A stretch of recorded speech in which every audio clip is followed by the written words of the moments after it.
Un Traductor, a very interesting film about Cuba and and Russians. To begin with, we have Fidel welcoming Gorbachev in the days of the Soviet Union, when, as we learn from the main character, the professor, the translator, traductor is the translator, about the arrangements they have to communist states. The Russians would provide oil, Soviets of the day, and Cuba would give them sugar. But that could all change. So we have some politics in the background, but this is more gut wrenching, very sad, tormenting, traumatizing in some ways movie. I was thinking at one point that this could be classified as horror. Well, yes, horror has to do with a chalet in the woods mostly, and all kinds of strangers, ghosts, zombies arrive, and then blood spills all over the place, and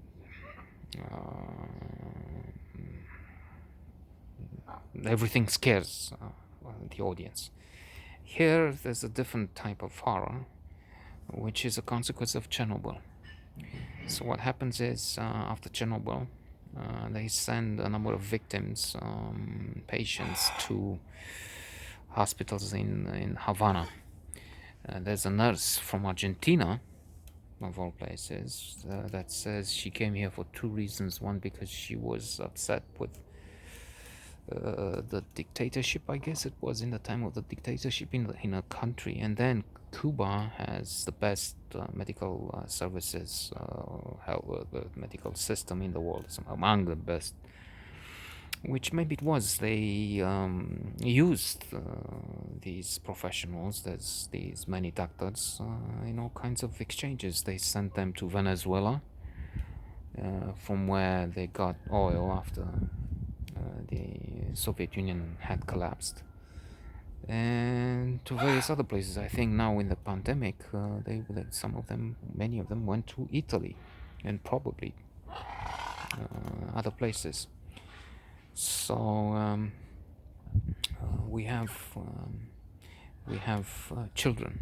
Unfortunately, there are many children who have been exposed to radiation. They have cancers. They have shaved heads, or bald because no, not shaved heads.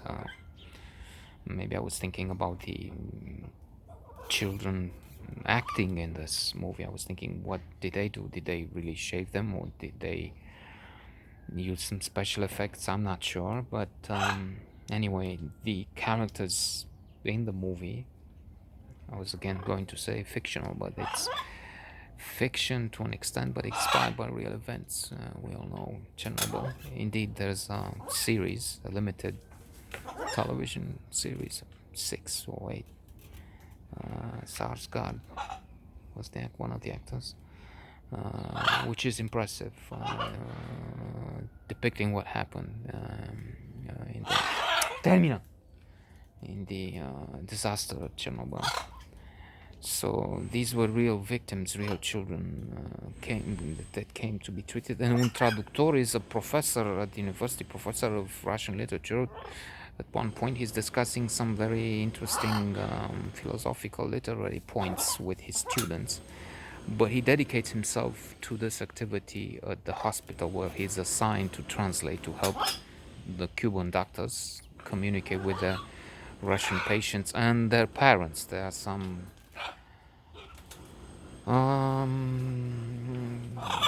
hard to watch, really, scenes. There's also some conflicts, some clashes. Un Traductor clashes at one point with a mother that drinks. She has a bottle of vodka. She has finished it, and she's out.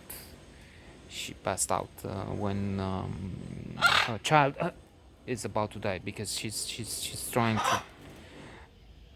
to find a way, a strategy to cope with adversity and trauma, which is one rule of happiness. By the way, you find it in the marvelous book by Sonia Lubomirsky, The How of Happiness, where you can find what you can do to be happy, and you have to eliminate negative thoughts in order to have positive ones. So you have to have a strategy to cope with adversity and trauma. Now, in a situation like this, that's different. That's a horrible experience, and the movie is, I would say, very good. But at times, it is such a depressing story.